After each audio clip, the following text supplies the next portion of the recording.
কল্পতরু উৎসব। কল্পতরু হলো একটি গাছ, যার কাছ থেকে যা চাওয়া যায় তাই পাওয়া যায়।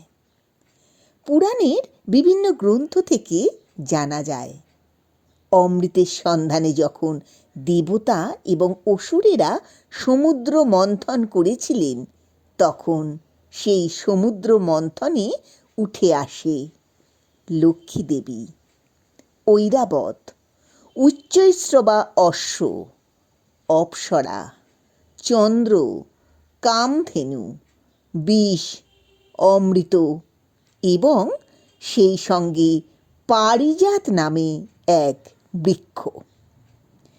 দেবরাজ ইন্দ্র এই গাছটি নিয়ে গিয়ে তাঁর নন্দনকাননে লাগিয়েছিলেন। হরিবংশ পুরাণে উল্লেখ আছে, এই পারিজাত বৃক্ষ ছিল একটি কল্পতরু।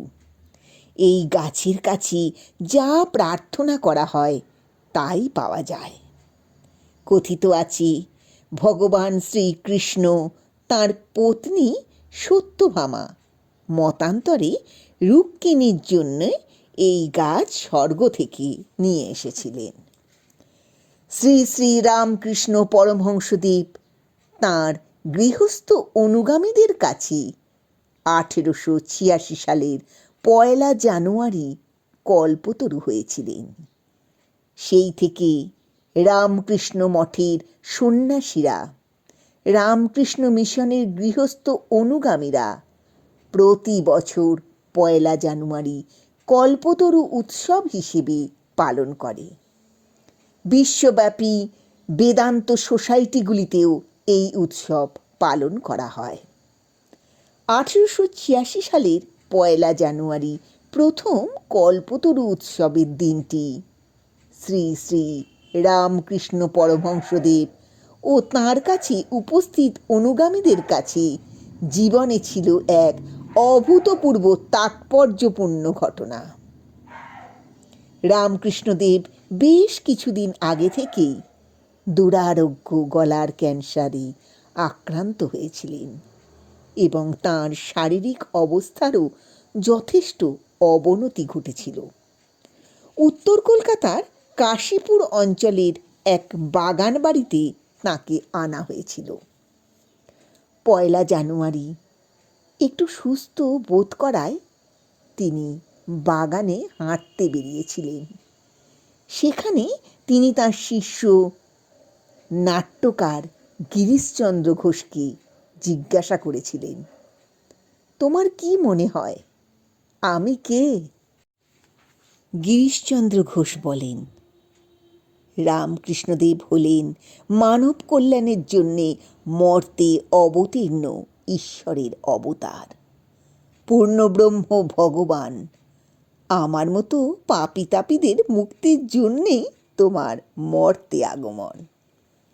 রামকৃষ্ণদেব বললেন, আমি আর কি বলবো, তোমাদের চৈতন্য হোক। এরপর তিনি সমাধিস্থ হয়ে উপস্থিত প্রত্যেক শিষ্যকে স্পর্শ করেছিলেন। তাঁর স্পর্শে সেদিন প্রত্যেকের অদ্ভুত কিছু আধ্যাত্মিক অনুভূতি হয়েছিল। সেই দিন ঠাকুরের কাছে গৃহী ভক্তরাই উপস্থিত ছিলেন, কোনো সন্ন্যাসী শিষ্য ছিলেন না। গৃহী ভক্তদের কথায় ঠাকুর তাঁদের চৈতন্য দান করা মাত্রই প্রত্যেকের মনে ইচ্ছা পূরণের এক অত্যাশ্চর্য প্রতিফলন ঘটতে থাকে। রামকৃষ্ণদেবের অন্যতম শিষ্য রামচন্দ্র দত্ত বলেছিলেন, 1886 সালের 1 জানুয়ারি শ্রী শ্রী রামকৃষ্ণ পরমহংসদেব হিন্দু পুরাণে বর্ণিত কল্পতরুতে পরিণত হয়েছিলেন। তিনি এই দিনটিকে কল্পতরু দিবস নাম দিয়েছিলেন। এরপর থেকে দিনটি ভক্তরা মহা ধুমধাম এবং উৎসবের সাথে পালন করে। এটি কল্পতরু উৎসব নামে প্রসিদ্ধ হয়। এই দিন সমস্ত রামকৃষ্ণ মঠ আশ্রমে দিনভর চলে পূজা পাঠ, বৈদিক মন্ত্র, স্তোত্র পাঠ, ভজন। দুপুরে ভক্তদের মধ্যে প্রসাদ বিতরণ করা হয়।